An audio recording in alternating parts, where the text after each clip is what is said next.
मौन के वृक्ष पर शांति के फल फलते हैं। भारत एक ऐसा देश है जहां पर कई सारे समाज सुधारक, देवी देवता और महापुरुषों ने जन्म लिया। इन्हीं में से एक है गौतम बुद्ध। गौतम बुद्ध ने अपने विचार से विश्व को मानवता की ओर संदेश दिया है। गौतम बुद्ध बौद्ध धर्म के संस्थापक हैं। कहते हैं कि राम के दो पुत्रों लव और कुश में से कुश का वंश ही आगे चल पाया। कुश के वंश में ही आगे चलकर शल्य हुए, जो कि कुश की 50वीं पीढ़ी में महाभारत काल में उपस्थित थे। इन्हीं शल्य की लगभग 25वीं पीढ़ी में ही गौतम बुद्ध हुए थे। ऐसे महापुरुष के बारे में जितना बताएं उतना कम है।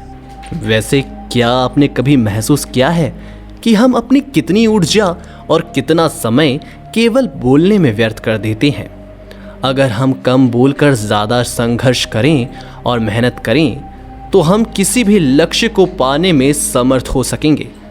आइए आज हम आपको ऐसी ही एक गौतम बुद्ध की सच्ची घटना बताएंगे, जिसे सुनकर आप भी हमारे चैनल को अपना प्यार और सपोर्ट देने के लिए मजबूर हो जाएंगे।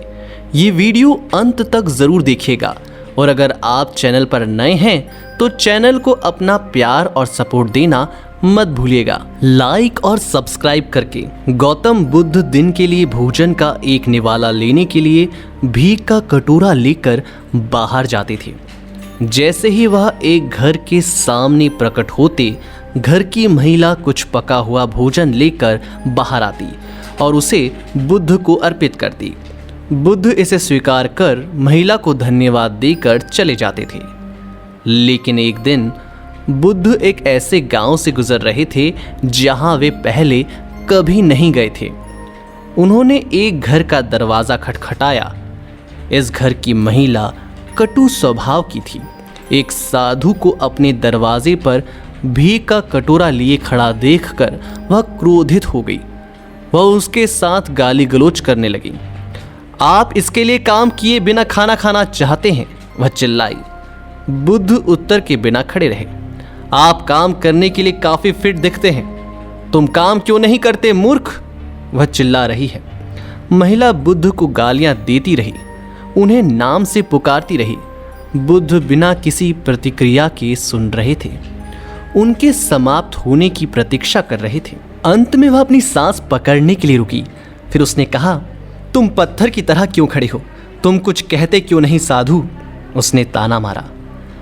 माँ एक प्रसाद बनाया गया है, लेकिन अगर ये स्वीकार नहीं किया जाता है तो ये किसका है, बुद्ध ने पूछा।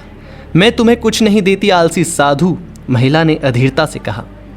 बुद्ध ने धीरे से कहा, माँ जब से मैं आपके द्वार पर आया हूँ आप मुझे जो कुछ भी दे रही हैं।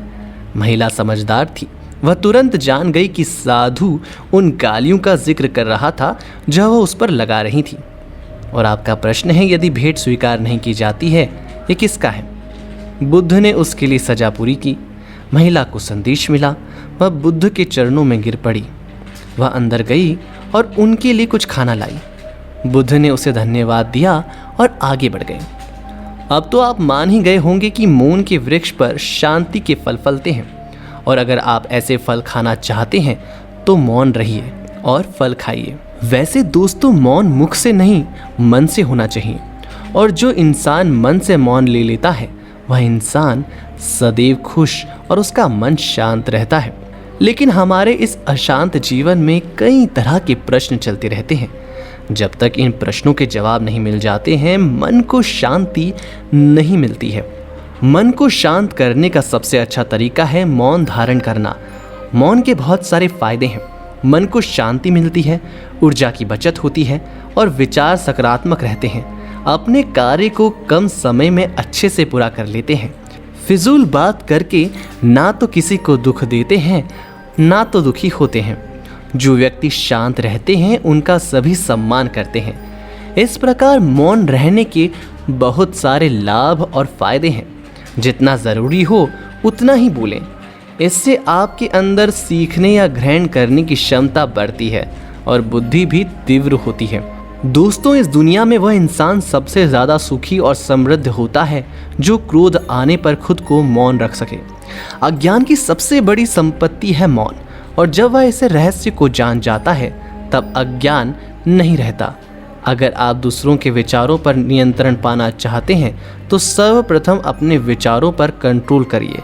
अपने विचारों पर नियंत्रण करने का सबसे आसान तरीका है कम बोलना या मौन रहना, जो शायद औरतों के लिए मुश्किल हो, लेकिन अगर वो चाहें तो इस पे भी जीत पा सकती हैं। वैसे जिंदगी में कई ऐसे मोड़ आते हैं जब हमको मौन रहना पड़ता है, क्योंकि जब हम मौन या शांत रहते हैं तो हम अपनी क्षमता से अधिक सोचते हैं, जिससे ना होने वाले काम भी आसानी से हो जाते हैं। यदि आप कुछ जगह ना बोलकर मौन रहते हैं तो आपको बहुत से फायदे होते हैं। जैसे आपके अंदर पॉजिटिव विचार उत्पन्न होते हैं, ऊर्जा की बचत होती है, मन को शांति मिलती है। जो व्यक्ति शांत रहते हैं उनका सभी सम्मान करते हैं। शांत रहना अच्छी आदत है और अच्छी आदत में खुद को ढालना कोई बुरी आदत नहीं है। आशा करते हैं आप में भी ये आदत जल्द अपना घर कर ले, जिससे आपके घर में भी सुख और शांति हो जाए। फिलहाल आज के लिए कहानी और उसकी शिक्षा का यहाँ अंत होता है, लेकिन दोस्तों हम फिर आएंगे आपके लिए ऐसी ही दिलचस्प कहानी लेकर, जो आपको कहानी के साथ साथ एक शिक्षा भी देगी, जो आगे जाके आपके उज्जवल भविष्य में मददगार होगी। हमें कीजिए अलविदा। अपना और अपने परिवार का ध्यान रखिएगा, लेकिन जाते जाते कमेंट करना मत भूलिएगा कि आपको ये कहानी कैसी लगी। और हाँ, इस कहानी की शिक्षा से अगर आपके जीवन में 1% भी फ़ायदा मिले तो हमारे इस चैनल का उद्देश्य पूरा हो जाएगा। हमें आगे भी ऐसी कहानी लाने के लिए प्रोत्साहित करते रहिएगा। वीडियो देखने के लिए धन्यवाद।